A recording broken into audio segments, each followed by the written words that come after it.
Grabo este vídeo bajo el apagón eléctrico que ha sumido en la oscuridad y el caos a España, sur de Francia y Portugal, gracias a la batería del móvil, que aunque no tiene cobertura de ningún tipo, sí que se puede cargar en el coche. Veremos, eso sí, cómo subo el vídeo luego al canal, si es que ello es posible en medio de este apagón.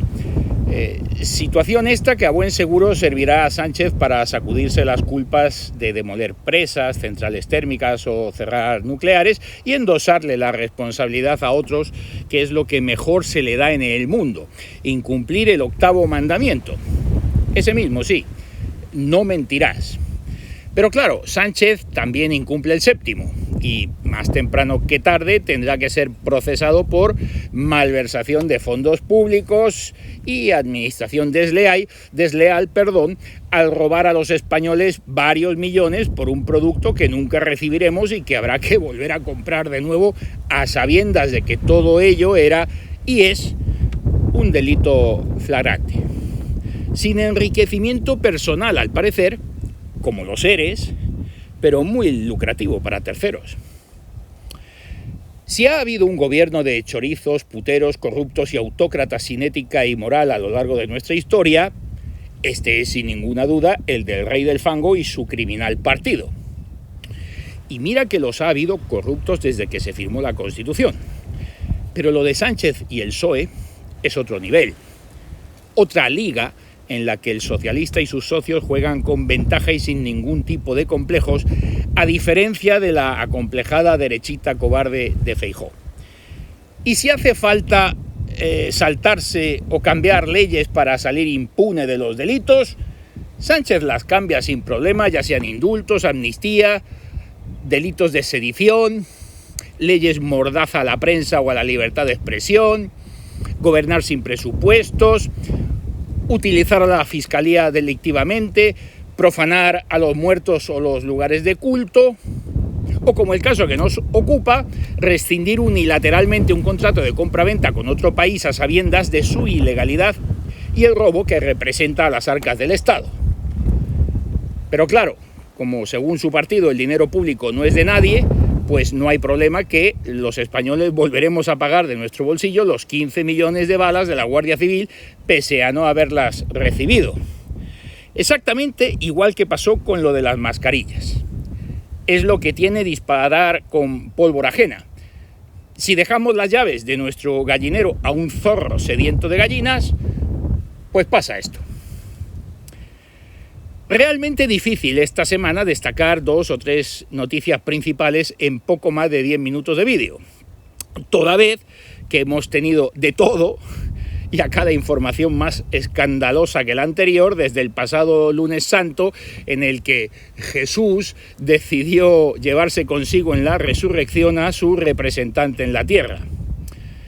Seguramente que la compra de las balas fuere lo más de lo más, pese a que la amenaza de ruptura del gobierno sea solo un teatrillo de Sumar, Podemos e Izquierda Unida, a modo de cortina de humo para quedar bien ante sus palmeros y tapar en lo posible y que no se hable en los medios de Begoña, ¿dónde está Wally?, de Ábalos, de Koldo, de Puente, del Hermanísimo, de Pardo de Vera, de García Ortiz, de la Cruz del Valle, del viaje a China y de tantos y tantos etcétera que harían de este vídeo algo interminable. ¿Cómo van a dimitir los perroflautas de sus cargos y romper el gobierno si no tienen dónde caerse muertos? Puro teatro y nada más. Entre medias tuvimos el mismo lunes del adiós del ciudadano Bergoglio, la dimisión express del globalista por excelencia y capo de tutti capi del foro de Davos, Klaus Schwab, al parecer por meter la mano en la hucha para unos masajes, dejándonos de interino al ex de Nestlé. Sí, ese que quiere privatizar el agua del planeta y que todo Dios pague por ella. Esto es, que salimos de Guatemala y nos metemos en Guatepeor. También la entrega al Supremo por parte de Google y WhatsApp de los correos y mensajes borrados y recuperados del fiscal general del Estado, Álvaro García Ortiz, con lo cual la peli ya se pone muy interesante y no tendremos más remedio que ir sí o sí a por cervezas y palomitas.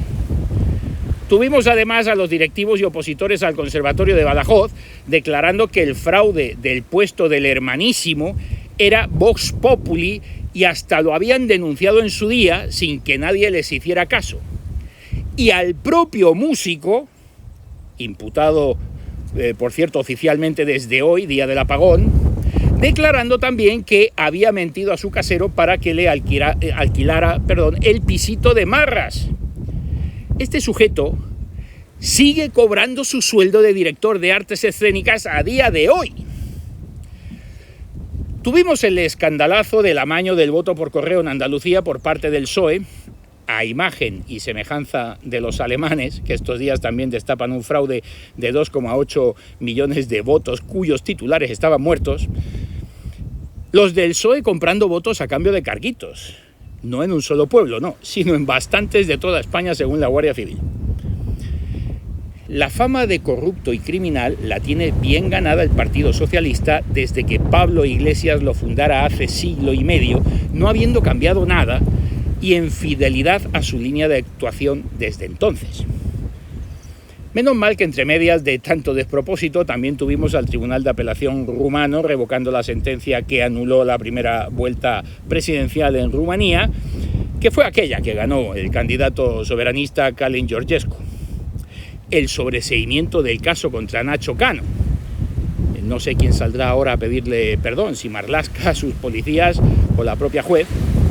Y al numerólogo Antonio Maestre, estallándole la cabeza al enterarse de que Jesucristo murió a los 33 y el Papa Francisco a los 88. Lo del contrato de defensa es más de lo mismo de siempre.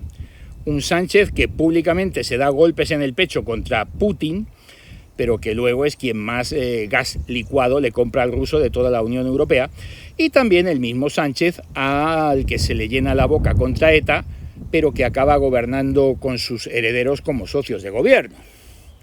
Pues lo de las balas israelíes, como digo, lo mismo también.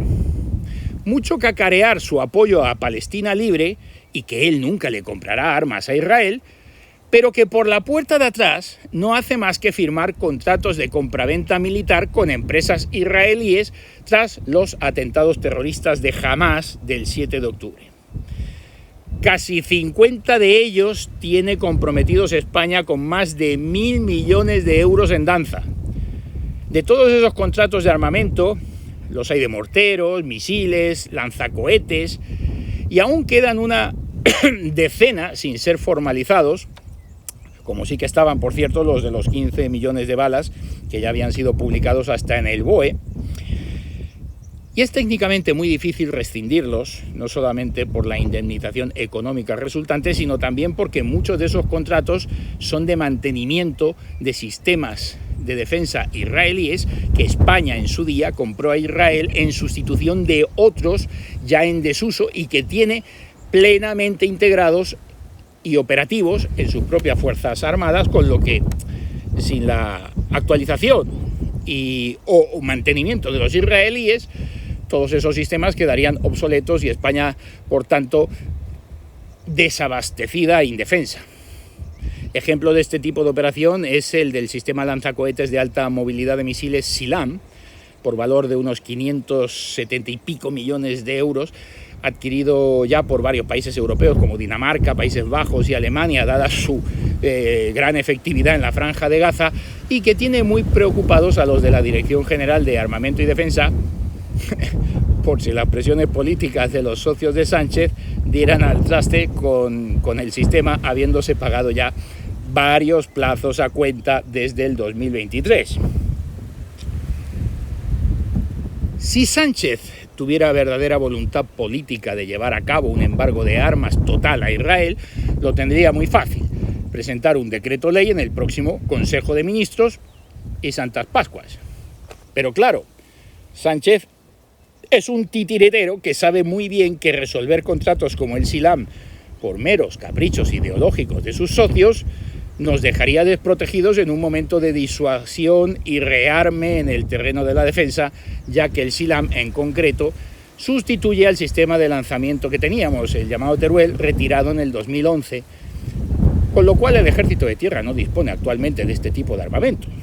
En cristiano, si se rescindieran todos los contratos de defensa firmados con Israel, España quedaría absolutamente desprotegida. Los que de momento sí que se han quedado desprotegidos son los agentes de la Guardia Civil, que no tienen munición con la que disparar sus armas reglamentarias. Que habrá quien piense que eso está muy bien, claro, y que ni siquiera tendrían que existir los agentes de la autoridad, hasta que les toca a ellos llamarlos, obvio.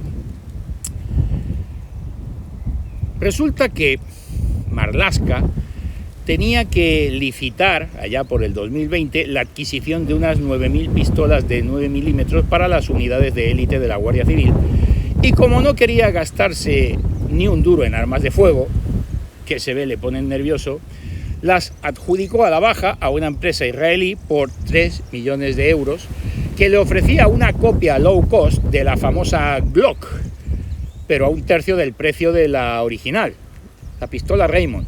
Ramona para los amigos. 269 euros contra los 600 de la auténtica Glock. Por fuera casi idéntica en todo a la original, salvo en el peso y en el precio, claro. Los problemas no tardaron en llegar. Las pistolas se encasquillaban en los test postventa con cualquier munición que no fuera la propia del fabricante. Unas interrupciones estas que ponían en serio peligro a los agentes en cualquier situación de enfrentamiento con fuego real. Marlaska no se lo pensó dos veces y en vez de retirar las Ramonas y comprar otras pistolas que funcionaran de verdad, decidió reparar las armas que ya había comprado. Se les cambiaron varias piezas, el extractor, el muelle émbolo del extractor y el cojinete de carga del muelle. No sirvió de nada, las pistolas seguían encasquillándose. Ante esta situación, en vez de retirar toda la partida y comprar de una vez las Glock originales, Marlaska decidió que por fin había dado con la solución: comprar la munición a la misma empresa que fabricaba las Ramonas, ya que al parecer eran las únicas balas que no se encasquillaban. Increíble, pero cierto. Las pistolas de la Guardia Civil solo funcionaban con las balas del propio fabricante y que son las únicas que superaron con éxito todos los test de control en laboratorio. Ahora nos encontramos ante una situación dantesca para la seguridad ciudadana, muy propia, por otro lado, del currículum de este gobierno Sánchez-Stein. Los GRS y la USECIC de la Guardia Civil, que son las unidades de narcotráfico y antiterroristas, portan en el cinto una pistola para la que no tienen munición, pues Sánchez, ante el chantaje de sus socios de coalición, ha decidido rescindir el contrato de 15 millones de balas del 9 milímetros Parabellum a los israelíes. Un contrato, como digo, ya formalizado y publicado en el BOE. Esto supone dejar sin munición de arma corta a los cuerpos de élite de la Guardia Civil. Y que con este equipamiento, pues de élite, ya solo les quedaría el nombre. 7.000 pistolas han sido repartidas ya como arma reglamentaria. El fabricante de la munición exigió la pasada Semana Santa el pago del 100% del contrato, 6,8 millones de euros. Las balas nunca llegarán, porque Sánchez tiene miedo a que le abandonen sus socios de gobierno enemigos de España y le dejen sin Falcon. Sánchez nos ha robado 6,8 millones a los españoles, pero hay algo más. No hay munición alternativa a esas pistolas que no sea la israelí. La única solución al problema será desestimar todas las armas y comprar otras 9.000 pistolas Glock originales que funcionen con cualquier tipo de munición. Es decir, que no solo tendremos que acoquinar los 6 milloncitos de las balas ya perdidas, sino los 3 millones de las pistolas inservibles y los más de 10 de las nuevas armas que haya que comprar. Y lo que cueste la nueva munición. Sumándolo todo, podemos decir que Sánchez ha malversado unos 20 millones de euros, o quizá más. Un robo en toda regla. Y para más Henry, quiere soltar como cabeza de turco a Marlaska, haciéndole responsable de todo cuando el jefe de gobierno es él y no su ministro.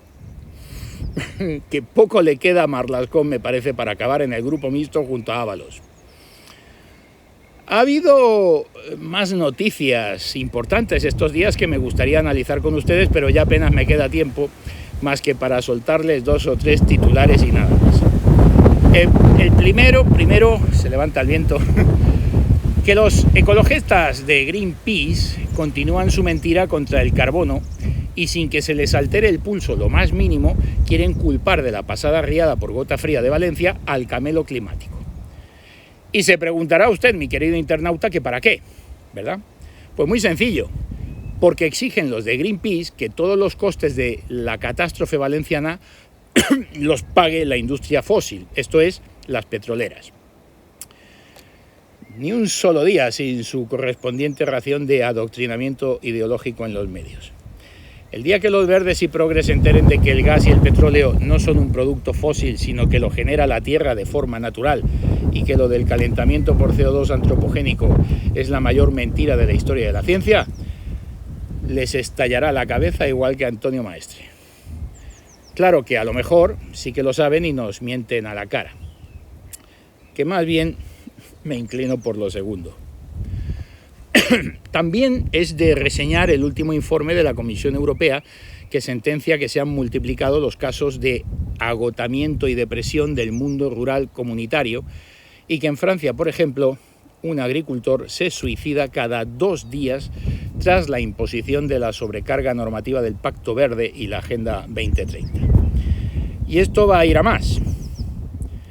Mucho hablar PP y PSOE de que son defensores del mundo rural y combatientes de la España vaciada, pero a la hora de votar las leyes antiagricultores, antigranjeros y antiganaderos en Europa, lo hacen al unísono y siempre de la manita los dos.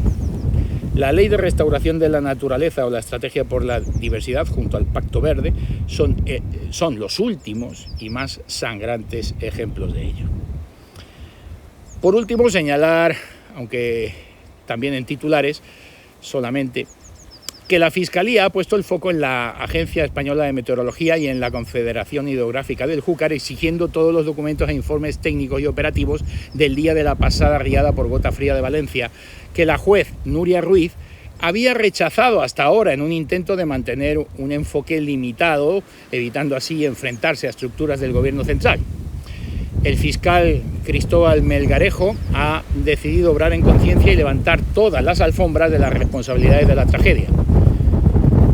Sánchez, responsable máximo del Miteco y por tanto de la Agencia Española de Meteorología y de la Confederación Hidrográfica del Júcar, y de no activar la Ley de Seguridad Nacional el día de autos. Muy bien, tiene también otra preocupación judicial más que sumar a la de su mujer, su hermano, su exministro, su fiscal general, sus contratos israelíes y su falta de presupuestos. Por no mencionarle también como responsable absoluto del cierre, derribo y demolición de presas, centrales térmicas y nucleares en el día histórico de apagón eléctrico en todo el país, que es hoy. Algo que hasta hoy todos nos vendían como imposible en un país con una red eléctrica tan robusta como la española. Lo mismo que nos vendieron sobre nuestro sistema de salud hace 5 años. A ver si sus socios de gobierno aguantan. No me gustaría estar hoy en el pellejo de Sánchez, por muy superviviente autor de manuales que sea. Tic-tac, tic-tac, tic-tac, tic-tac. Ahora sí, que ya no nos queda tiempo para nada más. Pero no quiero acabar sin volver a enseñarles nuevamente este hashtag que nos recuerda la traición eclesiástica cuando la única cruz que le interesa a toda la conferencia episcopal es la de la declaración del IRPF. El valle no se toca y todo lo que derriben lo volveremos a levantar. Si les siguen gustando los contenidos de este canal, el Búnker Bar, no duden en seguir apoyándonos como hasta ahora, suscribiéndose, que es gratis, recomendándonos, dando likes, comentando, compartiendo nuestros vídeos o apoyándonos económicamente a través de Patreon, cuenta o el número de Bizum que aparece sobreimpreso aquí abajo en este momento. Hasta aquí las noticias de hoy desde esta trinchera verde. Gracias por su tiempo, su compañía, y no olviden que ustedes, sí, ustedes, son el carbono y el CO2 que ellos, los criminales, los globalistas, los agendistas, quieren eliminar. Feliz semana a todos.